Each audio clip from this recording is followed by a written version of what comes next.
Okay, let's continue, please, looking at the 7 seals. We're up to the 6th seal. The 6th seal in Revelation. And we'll read it. Verse 12, and I looked, and when he broke the 6th seal, there was a great earthquake, and the sun became black as sackcloth made of hair, and the whole moon became like blood. And the stars of the sky fell to earth as a fig tree casts its unripe figs when shaken by a great wind. And the sky was split asunder like a scroll when it is rolled up, and every mountain and island were moved out of their place. And the kings of the earth, and the great men, and the commanders, and the rich and strong, and every slave and free man, hid themselves in the caves and among the rocks of the mountains, fallout shelters. And they said to the mountains and the rocks, fall on us and hide us from the presence of him who sits on the throne and from the wrath of the Lamb. For the great day of their wrath has come, and who is able to stand? Now is the sign in the sky. Okay. This one is utter terror. Not terrorism, terror. The party is over and they know it. Is the rapture a secret? Yes, because we don't know when it is going to happen. When it happens, will it still be a secret? What happened to these guys? No, they will know what happened to these guys. The rapture is only a secret in the sense we don't know when it is. Once it happens, it's not like this Tim LaHaye stuff. Business as usual, they think they can go on. It's not going to be like that. God is angry. He's angry because of what they did to his people, the church, and he's angry because of what they're trying to do to his people, Israel. At this point, the Antichrist goes absolutely mad. He already knows his time is short, but somehow he imagines he can win. Now he is desperate. Now he is in a frantic state.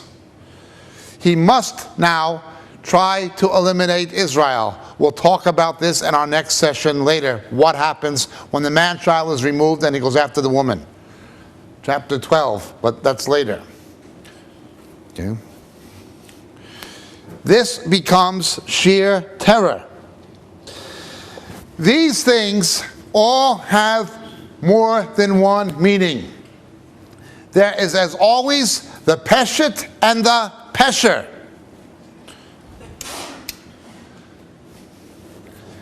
Abraham's descendants are like the stars of heaven.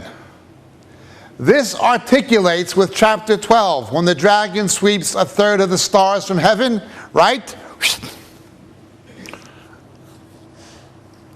In some contexts, stars are spirits, angelic, but here they are not. 1/3 of the angels followed Satan, it would appear. The great falling away, the great apostasy, will reach its climax in one last felled swoop. When push comes to shove, when the Antichrist here is in full power, when the power of the holy people has been shattered, there will be a massive, massive falling of stars. At this time, the sun will not give its light. What does this mean? The falling away. The Bible uses sunrise as a metaphor for the resurrection, doesn't it? All 4 Gospels say he rose at sunrise. Isaiah, arise and shine, for your light has come. The glory of the risen Lord is brighter than the sun. He raises at sunrise. The moon has no light of its own. The moon simply reflects the light of the sun. The light of Jesus will not be seen on the earth at all. The church will no longer reflect it. Now, am I saying blood on the moon doesn't mean that blood is life and astronauts went to the moon? I'm not saying it doesn't have that's not prophetically important. There has been literally blood on the moon. In the Middle East, you get a phenomenon at certain times of year where the moon does look a deep orangey red. I've seen it. Maybe you've seen it. We're not negating literal things. The sun became black as sackcloth, made of hair, and the whole moon became like blood, and the stars fell from the sky. I'm simply saying the cosmic phenomena reflects spiritual things. What happens physically is a reflection of what is happening spiritually. For instance, those days had been cut short. Remember, Kolobo? Look with me, please, to chapter 16.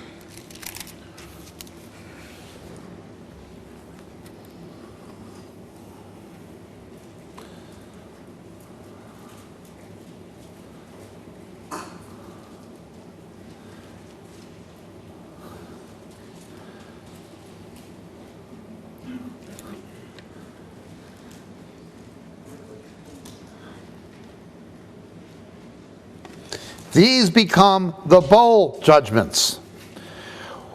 When these days are cut short, incredible things begin to happen very, very quickly.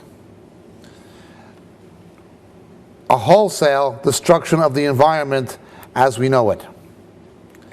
This is the time of God's wrath, and these nations at this point begin to assemble in the valley of Armageddon in verse 16 to try to get rid of Israel. Satan failed to get rid of the church, but now he's going to try to get rid of Israel. This is what we see in chapter 12, and it's what we see in chapter 16, verse 16. Okay. Now something else happens. There are 3 times in the Bible where God interferes with time at least. Okay? When Joshua holds the sun still. When Jesus was crucified, fulfilling the prophecy of Amos 8. It was dark at noon. Couldn't have been an eclipse because it was Passover. Opposite phase of the lunar cycle. 3rd time is when the day goes from 24 to 16 hours in Revelation. That cutting short of the day, a physical event, is emblematic of what is happening spiritually, of the amputation. Okay? The time is cut short. But the skies are rolled up like a scroll. Remember, Kairos and Chronos. In eternity, there is no Kairos. All time depends on planetary motion. This idea of the Uranus in Greek, of the Shemaim in Hebrew, being rolled up like a scroll, what does that mean? Eternity comes into meeting with earth. Paul went to the 3rd heaven, remember? The Greeks, well, different myths, but some of them had up to 7 heavens. But there are 3 in the New Testament, 3 heavens. The first is the atmosphere of the earth. That's the 1st heaven, our sky. The 2nd heaven is outer space, where the planets and so forth and other galaxies and solar systems are. That's the 2nd heaven. The 3rd heaven is eternity. Okay? The 2nd heaven is the basis for time. And it is the divide between eternity and being temporal, between the temporal realm of existence and the eternal one. Whether or not black holes in space with the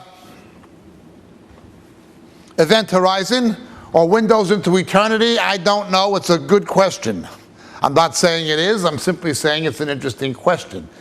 There is obviously more matter in our universe that we can account for, and even light particles can't escape from the black holes. Whether these things are some kind of windows, I have no idea. But I do know this, that the 2nd heaven is the barrier between the eternal and the temporal, between the 3rd heaven, eternity, and this earth, this world. It's a haunt of demons. The cosmos needs to be cleansed. Powers of the air. But it gets rolled up. Time ceases to exist once the sky is rolled up because you have no basis for time anymore. There is no planetary motion when that happens. It is if, when it is rolled up, why is it rolled up? Because something is going to go through it. Us. You understand? The divide is rolled up so we can cross it. When somebody goes to be with the Lord simply by biological expiration, their spirit goes. The spirit can cross the divide and enter eternity. Flesh and blood cannot enter the kingdom as such. Yet Jesus was bodily resurrected. Elijah was bodily resurrected. Okay? Enoch was bodily resurrected. Our spirit can cross it, but it's not just our spirit that's going to cross it. When you give up the ghost, you go to be with the Lord, that's it. Your body is here asleep on the ground, but you are in the conscious presence of the Lord. That is not what we're talking about. We shall be changed. It opens up. Our bodies go. There'll be no corporal remains left here. There will be no corporal remains of any Christian, dead or alive. Even the dead ones aren't going to be here. Even their bones, the matter that they were composed of, they'll come back together and they'll be taken out of here.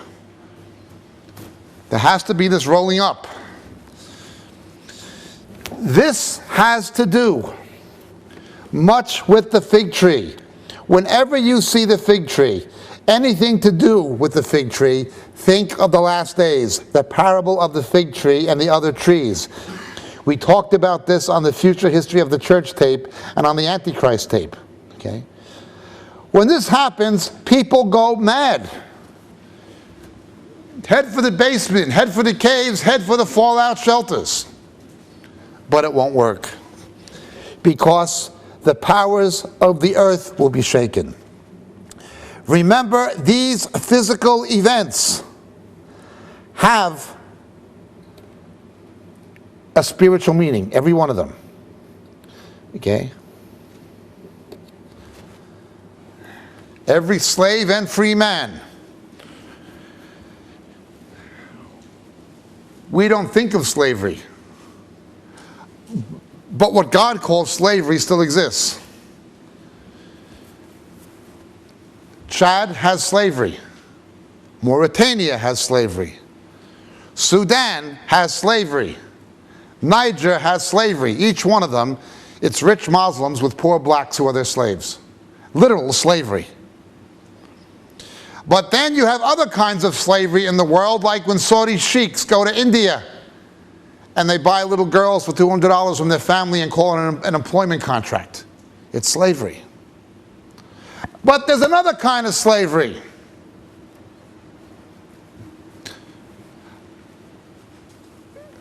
It is called APR.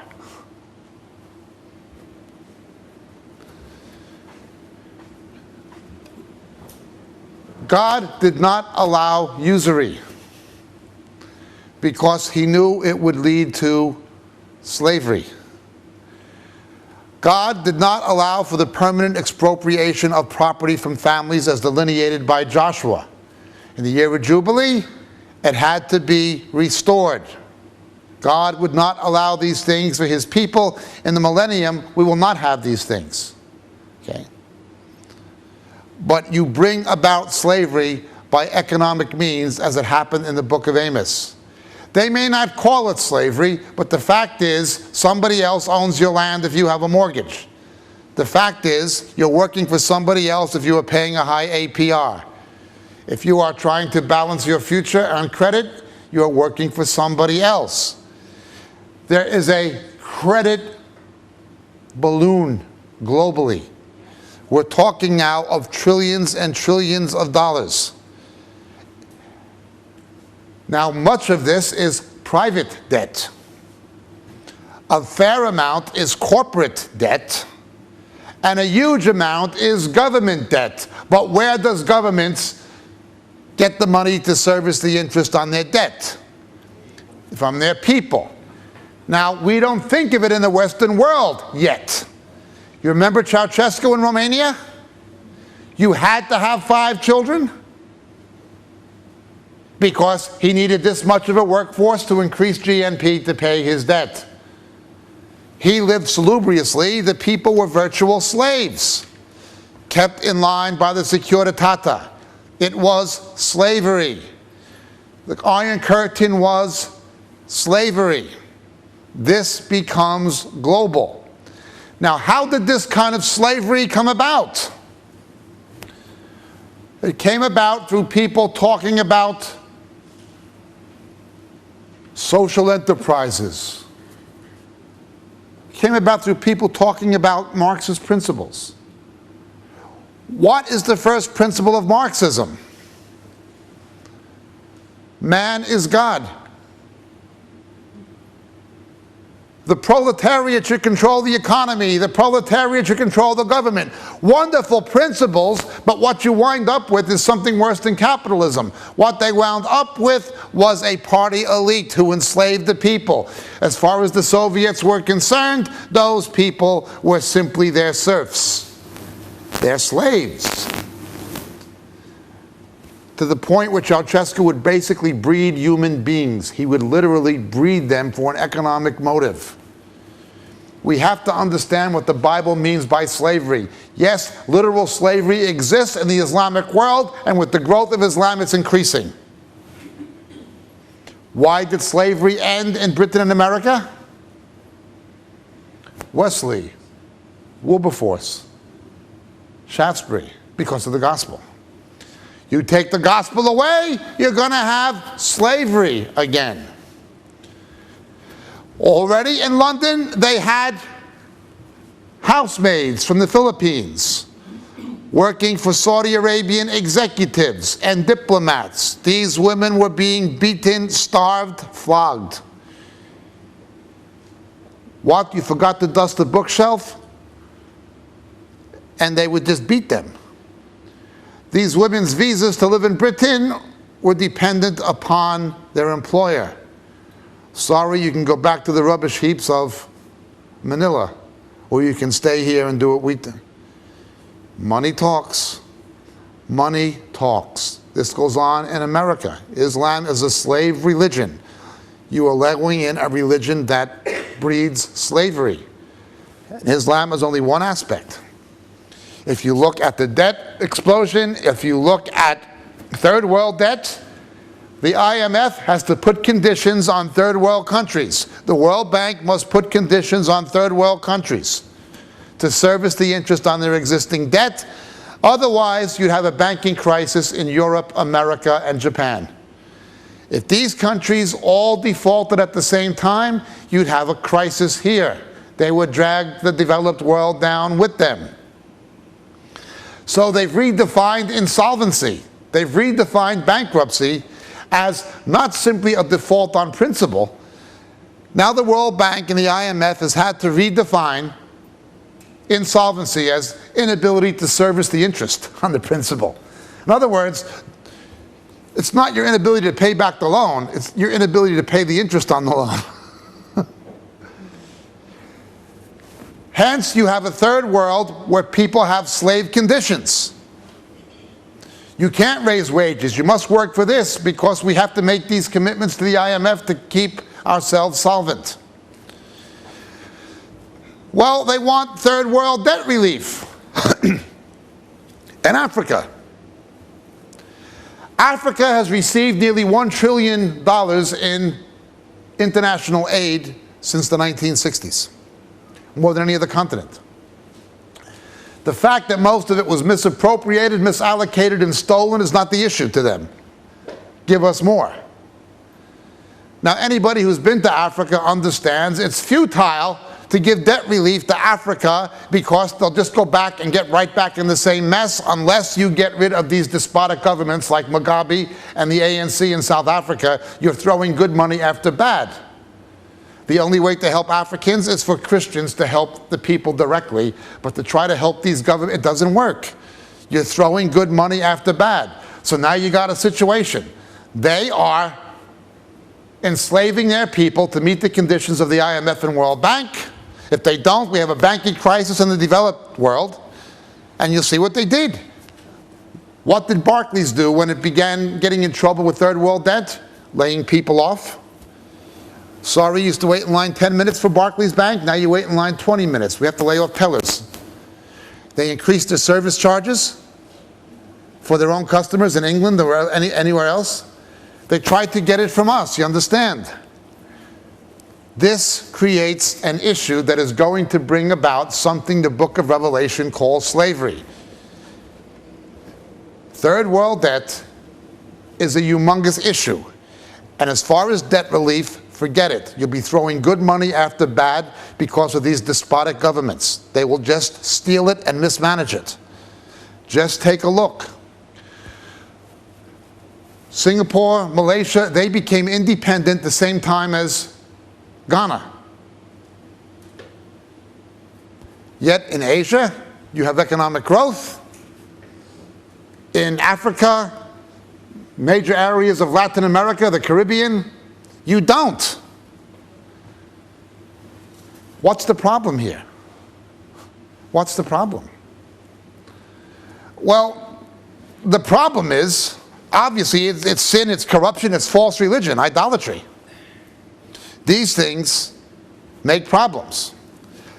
The closer a Muslim nation is to Mecca, the more injustice it's going to have. It's amazing. Even countries with a lot of oil and low populations, like Kuwait, you get two classes of people.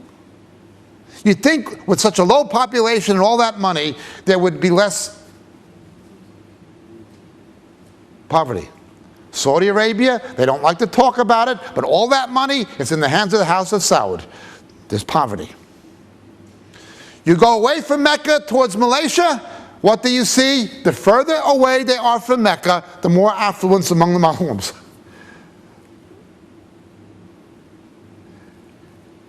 Chinese business community makes Malaysia a prosperous country. False religion brings poverty. Now, the money preachers have corrupted this for their own purpose. But in the last days, in the book of Revelation, this whole thing that is already coming to a climax now, the issue of third world debt, the issue of first world debt, the issue of personal debt.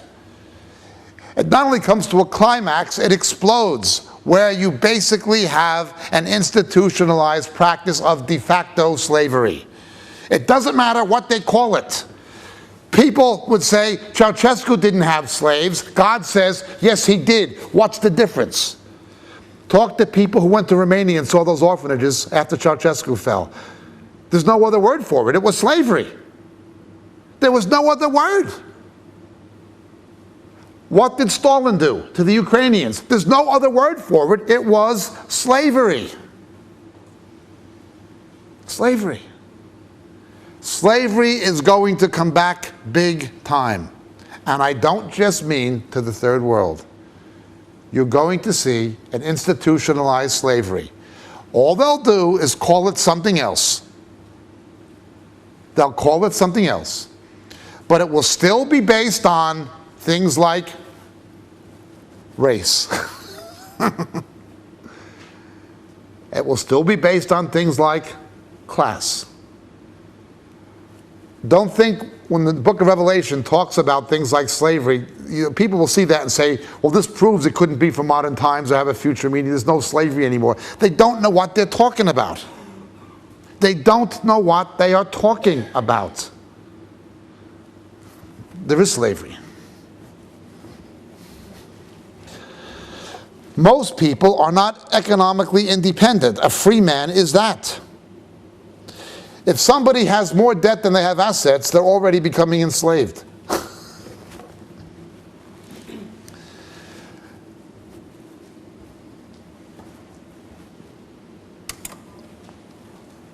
So this issue explodes. The kings of the earth the great men and commanders, the rich and strong, and every slave and free man. Somebody's socioeconomic status, the nation of their citizenship, their position will no longer matter. Being an oligarch, being a baron, being a tycoon, being a senior executive, being a key professional, or being somebody who works in a petrol station, or being a slave in Mauritania. It doesn't matter anymore. It doesn't matter.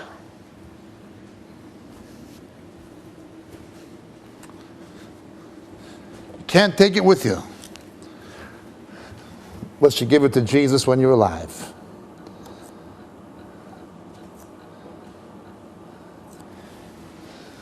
This sign introduces something.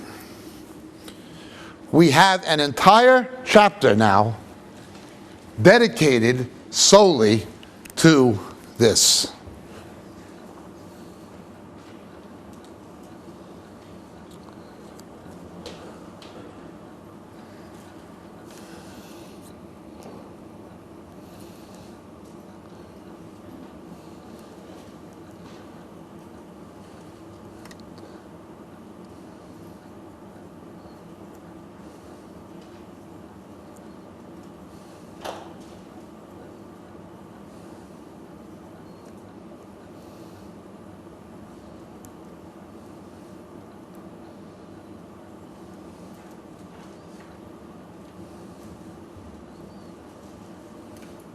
It is chapter 7, the interlude.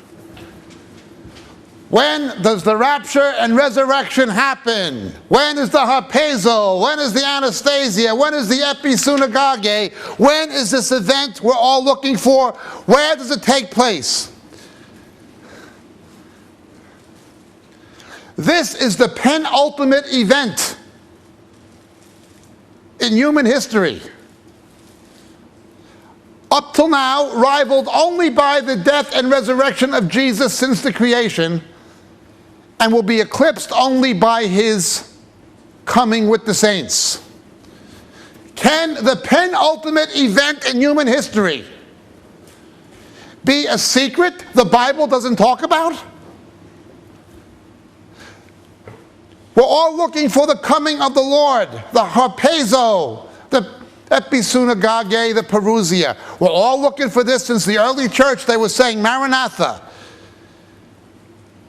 The idea that some pre-tribulational people have, it's so secret it's not even in the Bible. That's virtually what it comes to. They say it's in, even guys like John MacArthur, it's in the blank spaces, he says. The rapture is in the blank space. It's such an important event, and it's not in there? It's an absurd statement. Now, don't get me wrong. I respect John MacArthur. He's taken stands on a lot of issues, like the ecumenical movement. I respect what he says. He believes the Word of God. He's not a bad man. I don't agree with him on some issues, but he's still a brother. But the idea that he and others like him have, that the... Can anybody really think anything as crucial as the rapture would be left out? Right in the middle of the Olivet Discourse, right in the middle of Matthew 24, where he's talking about all this bad stuff, about the horsemen. He's talking about, he's talking about the wars, rumors of wars, famines, pestilence, earthquakes, natural disasters. And then he says, after all that stuff, then he says, but immediately after the tribulation, they're going to see the Son of Man coming, and he will send his angel with a great trumpet and gather his elect. How much more clear can you be? It's right dead in the middle of the Olivet Discourse. And it is right dead in the middle of the book of Revelation. It is chapter 7. Let's read it.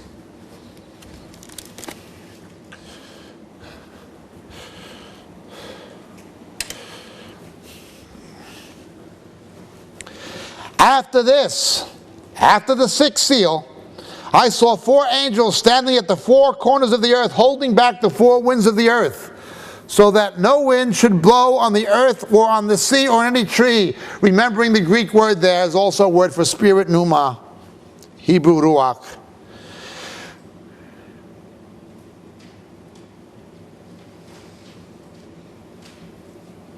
And I saw another angel ascending from the rising of the sun, having the seal of the living God, and he cried out with a loud voice to the four angels to whom it was granted to harm the earth and the sea. Now we're talking about the fundamental destruction of the environment, but something's going to happen first. Do not harm the earth or the sea or the trees until we have sealed the bondservants of our God on their foreheads. Again, there's always a double meaning. You have the beast that came out of the earth, the beast that came out of the sea, Israel and the nations. Okay. The trees of the field will clap their hands, we shall be trees of righteousness. Before God lets this onslaught happen, he has to do something. He seals the 144,000. This comes straight from the book of Ezekiel. What happened before the Babylonian captivity is written in Jeremiah. What happened during it is written in Ezekiel and Daniel. Let's look at the book of Ezekiel, please.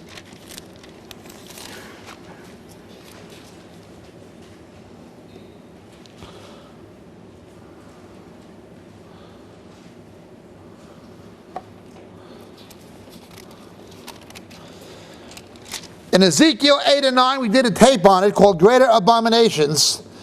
All of these abominations were happening in the temple. They were happening in God's house. And God kept telling, or Ezekiel was repeatedly told, yet greater abominations than these will you see, yet greater abominations than these you will see, yet greater abominations than these you will see. It kept getting worse and worse and worse. Did anyone hear the tape I did of Greater Abominations? Yeah, it just kept getting worse and worse and worse. It's the same in the church. Remember, the New Testament calls the church the temple 7 times. Ordaining homosexuals in the church, yet greater abominations than these you'll see. The church giving its approval to religions that worship demons, Hinduism, Islam, yet greater abominations than these you'll see. It just gets worse and worse and worse in God's house, in his Heron, in his Naos, in his temple. However, in chapter 9, verse 4, the Lord said to him, go through the midst of the city, even through the midst of Jerusalem, and put a mark on the foreheads of the men who sigh and groan over the abominations which are being committed in the midst. Now on the tape, greater abominations than these, I should really refilm it. I think we should have Darren film it if we can, ask him to. It was the letter Tav. The Hebrew letter Tav. But if you look at ancient manuscripts, in Qumran, you see that Tav was not always written like this. It was written like this in its most ancient form.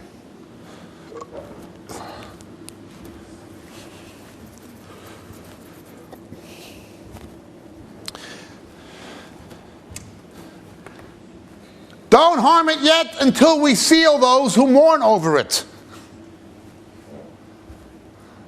Remember, God is not angry at his people. He's angry at the others.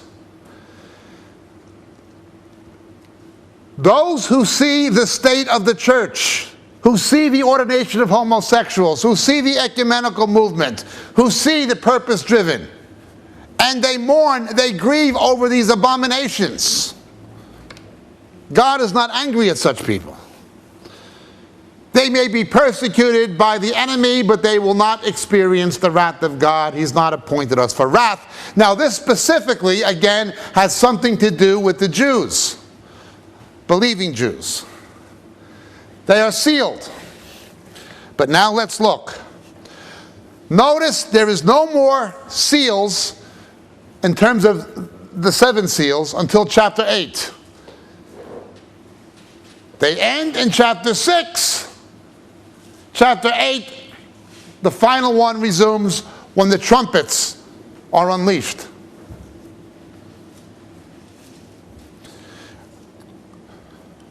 The trumpets have to do with the wrath of God.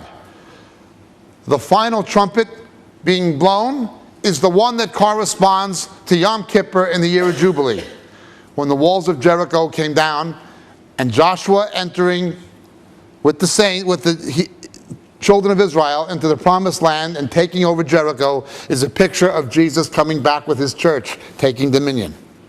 Remember? And then the land was delineated. They were given their inheritance. The meek shall inherit the earth. That's to do with the trumpets. The trumpets are after we're out of here. That resumes in chapter 8. The trumpets don't concern us as such, except for the last one, because we come back with Jesus. What we see in Zechariah 12. We're concerned with the seals. But we just had the last seal that concerns us, the sixth one.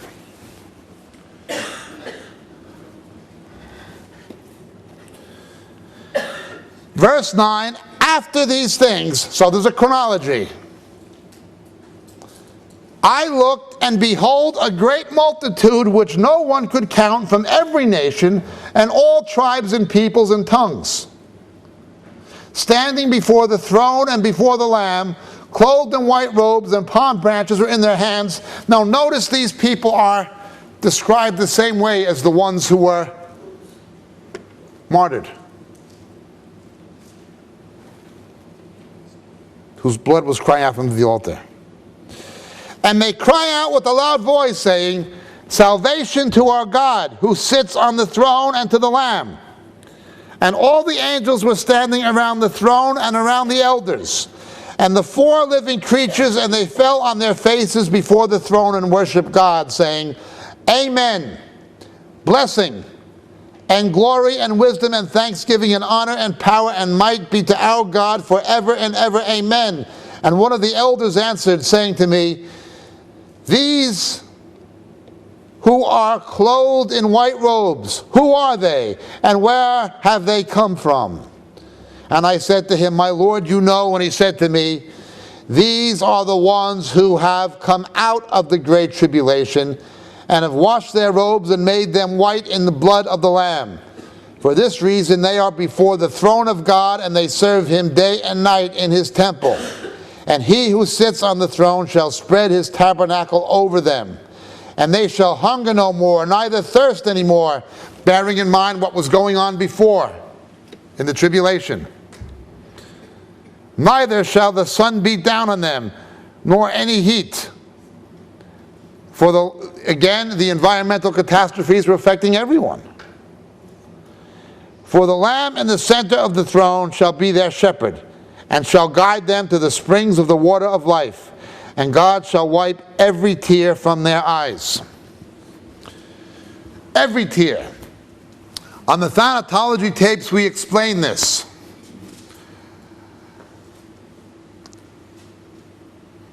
The thing that haunts most of us most is loved ones who died without knowing Jesus.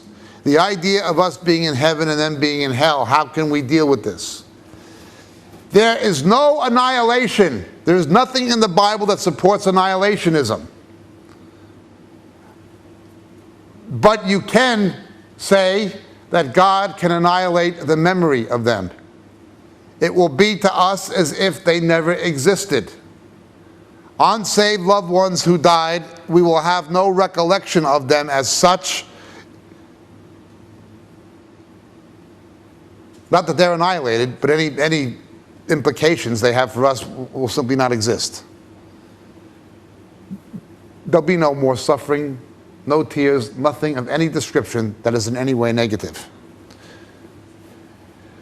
This is clearly and plainly the coming of Jesus in the rapture for us. It's clearly our removal from this place before the wrath of God begins. Once we are taken out of here, chapter 8, verse 1, the seventh seal is broken. Then comes the trumpets. Judgment upon judgment upon judgment. From this time on, Satan is going after the Jews and trying desperately to prevent the return of Christ.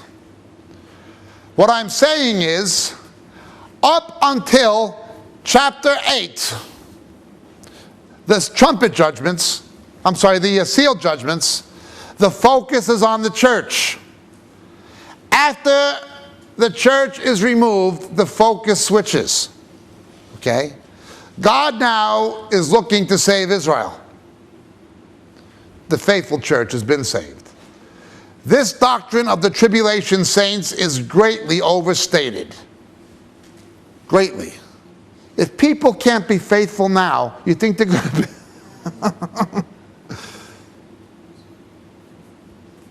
Love not the world, neither the things that are in the world. If they're not going to be faithful now, when you can't buy or sell.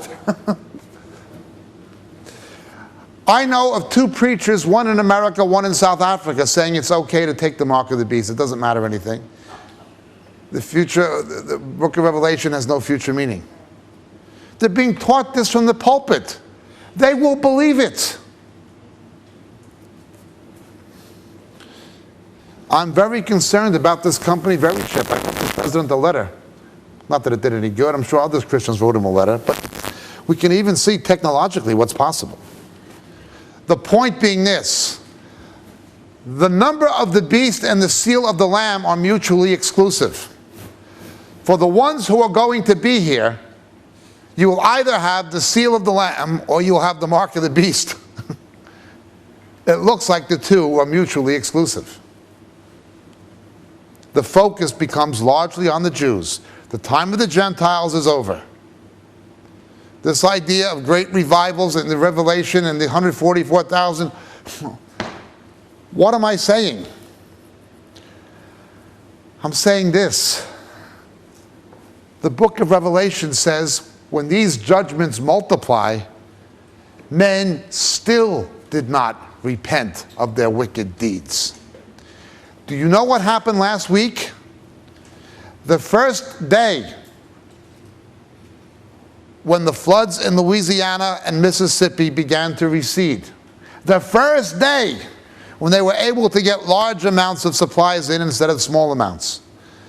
In Bourbon Street in New Orleans and in Lafayette, Louisiana, 2 different places, they had the Southern Decadence Festival. Gay pride parades in New Orleans and in Lafayette. People are going out now. Their homes are not there anymore.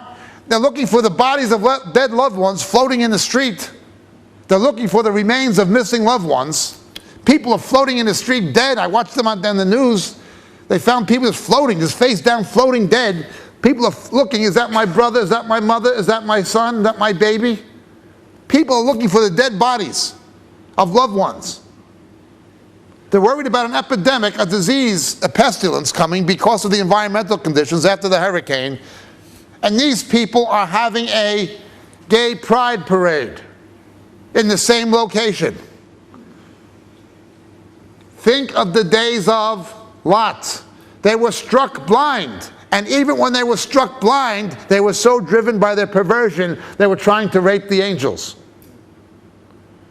Crazy. That's what the last days will be like. This idea of the tribulation saints, it is greatly, greatly overstated. Once we get out of here, the redemptive focus of God becomes centrally concentrated on the redemption of Israel. The time of the Gentiles is over. Am I absolutely saying nobody else will be saved? I didn't say that, but I'm saying this idea of the tribulation saints is a big nonsense. It's amplified out of all proportion to anything the Bible actually says of the subject. A secret rapture. Of course it's secret in that we don't know when it's going to happen. How can you possibly say when Jesus says the angel comes to gather his elect, that's not the rapture and resurrection? How can anybody possibly say that chapter 7 is not clearly the gathering of the saints out of here? It's obvious. It's plain as day. Yet, we have people who'd rather believe something else. I did a tape once called Death of Reason.